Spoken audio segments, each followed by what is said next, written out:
ये इस देश में बनी कई डंप साइट्स में से एक है। ये एक जहरीला कूड़ा का ढेर है जो बच्चे बीमार हो सकते हैं। इसको बचाने के लिए कुछ ना कुछ करना पड़ेगा। सहायता करो। अमीर और गरीब के बीच की धन असमानता बढ़ने का मतलब है कि लाखों लोगों को सिर्फ सर्वाइव करने के लिए इस कूड़े को अलग करके बेचने पर निर्भर रहना पड़ता है, जो कि इन्हें इस साइकिल में फंसे रहने पर मजबूर कर देता है। ये दिल दहला देने वाला है। जब हमने ये प्रोजेक्ट चुना तब मुझे पता था कि ये बहुत मुश्किल होने वाला है, लेकिन मुझे आइडिया नहीं था कि यहाँ पर आना और ये सब देखना इतना दिल दुखाने वाला होगा। इतना गंदगी है, मक्खियाँ भिनभिना रही है और बीमारी नहीं होंगे तो और क्या होंगे। के माहौल में काम करते देखकर मैं अंदर से पूरा टूट गया और पता नहीं इसे लफ्जों में कैसे बयां करूं। ये सही नहीं है। एक इंसान के तौर पर हम ऐसी चीजों को होने देने से भी अच्छा कुछ कर सकते हैं। शहरी बस्तियों में रहता है।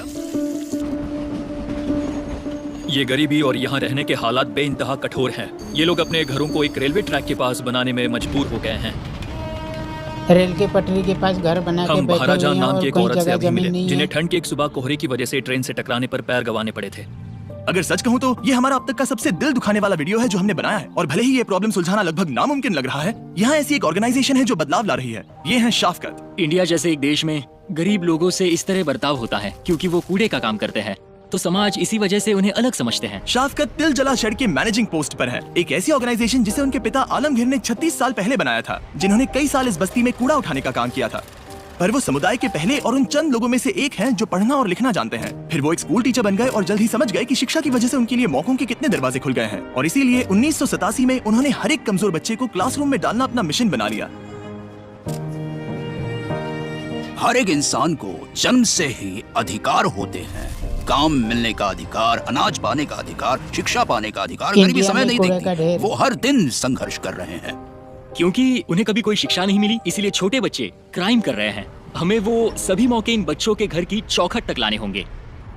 इनमें से एक बच्चा है अकबर, एक लड़का जिसने कूड़े के समुदाय में जन्म लिया ताकि ये सिर्फ सर्वाइव कर सके। उसका मतलब ऐसी जिंदगी जिसमें ना ही शिक्षा है, ना ही सुरक्षा है, और सबसे बड़ी दुख की बात, ना ही एक उज्जवल भविष्य की उम्मीद है।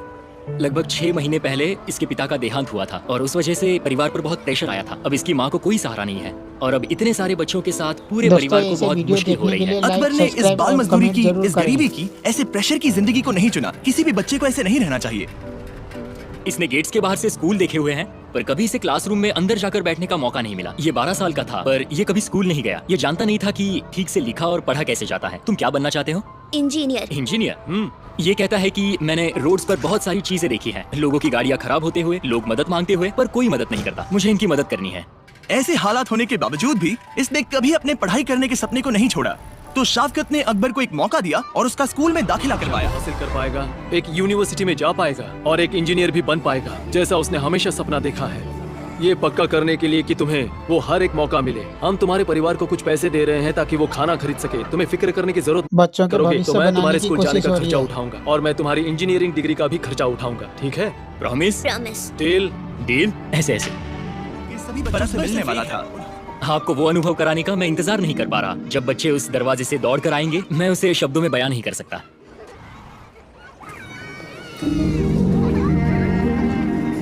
शेड ने 20,000 बच्चों को एक बेहतर जिंदगी की राह पर खड़ा किया है। वो एक ऑर्गेनाइजेशन जो बहुत बड़ा बदलाव ला रही है, और ये बदलाव सिर्फ उन 20,000 बच्चों में ही नहीं, तो उन 20,000 बच्चों के परिवारों में भी आएगा, जो कि आगे ऐसे समाज में जन्म लेंगे जो कि उनके लिए खुला होगा और ज्यादा मौके देने वाला होगा। जब हम एक स्कूल का दरवाजा खोलते हैं, तब जेल का बंद कर देते हैं। सिर्फ शिक्षा ही आगे जाने का रास्ता है, और शिक्षा ही हमारे समाज को पूरी तरह से बदल सकती है। दिल जला शेड जो शिक्षा प्रदान कर रहा है, उसके भी अलावा वो कई सारी एक्स्ट्रा करिकुलर एक्टिविटीज भी करवाते हैं ताकि बच्चे अपने पैशन की खोज कर सकें। उनके अंदर एक आर्टिस्टिक टैलेंट छुपा हुआ है, इसलिए हम हमेशा उसे खोजने की कोशिश करते रहते हैं। हमने यहाँ स्पोर्ट्स भी इंक्लूड किए हैं। हम ताइक्वांडो क्लासेस भी लेते हैं, कंप्यूटर लर्निंग भी सिखाते हैं, गिटार क्लासेस, पियानो क्लासेस और बहुत कुछ। बच्चे को डांस, जुड़े, कराटे और गाना सिखाया जा रहा है। फिर बड़े बच्चों ने डैरन को उनके कुछ साइंस एक्सपेरिमेंट्स दिखाए। ओह वाओ, देखो ये तो 3D है। हे, तुमने वो कैसे किया? मुझे बताओगे इसे कैसे बनाया? मतलब ये सब रिसाइकल होने वाला सामान है, गुडबोर्ड है, सब उसी से बनाया गया है। ये एक वाटर साथ डिस्पेंसर साथ है पढ़ाई सर। का भी ख्याल ये रखा देखो। जा रहा है।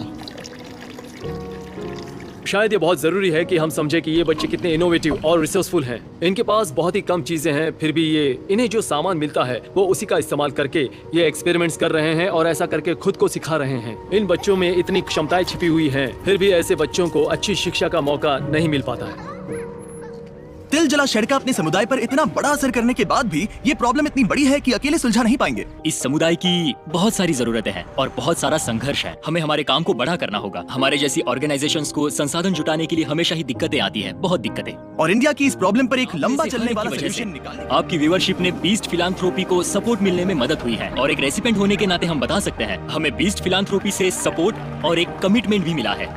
आपकी ब्लेसिंग्स के लिए बहुत बहुत शुक्रिया। पर अभी एक और सरप्राइज बाकी है। शाफकत ने बताया कि बहुत से बच्चों को कंप्यूटर सीखने में दिलचस्पी है, पर लोकल लाइब्रेरी में सभी बच्चों को सीखने के लिए उतने कंप्यूटर्स नहीं हैं। तो हमने उनकी मदद की। हम और भी कुछ करना चाहते थे, तो हमने कुछ कंप्यूटर्स भी खरीदे हैं। कुछ दिन मुश्किल होते हैं, कभी चुनौतियां होती हैं, पर एक सोशल एक्टिविस्ट का काम ही होता है कि वो कोई स्ट्रेटेजी ढूंढे, उनसे बाहर निकलने का रास्ता ढूंढे, जिससे कि जो भी कठिनाइयां और चुनौतियां आए उन्हें वो पार कर सके। पर अभी हमारा काम पूरा नहीं हुआ। कुछ देर पहले दोस्तों, ये शाफकत ने वीडियो डैरेन को कैसा लगा? मोहेश और अधीर से अगर अच्छा मिलवाया। लगा तो ऐसे लाइक, दो भाई जो सब्सक्राइब, 13 साल की उम्र से कमेंट यहाँ पर जरूर कूड़ा करें। उठाने का काम कर रहे हैं।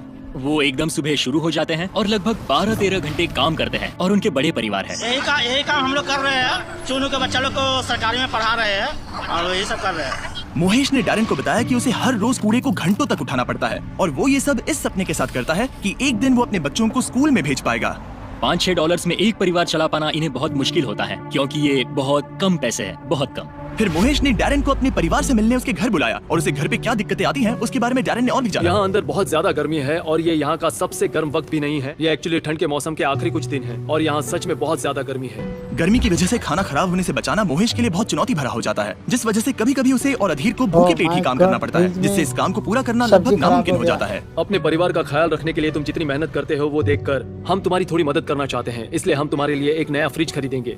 मैं और भी कुछ करना चाहता हूँ। जब तुम्हारी बच्ची थोड़ी बड़ी हो जाएगी तब हम उसका स्कूल में दाखिला कराएंगे और हम ही खर्चा उठाएंगे, ठीक है? कोई बात नहीं मेरे भाई।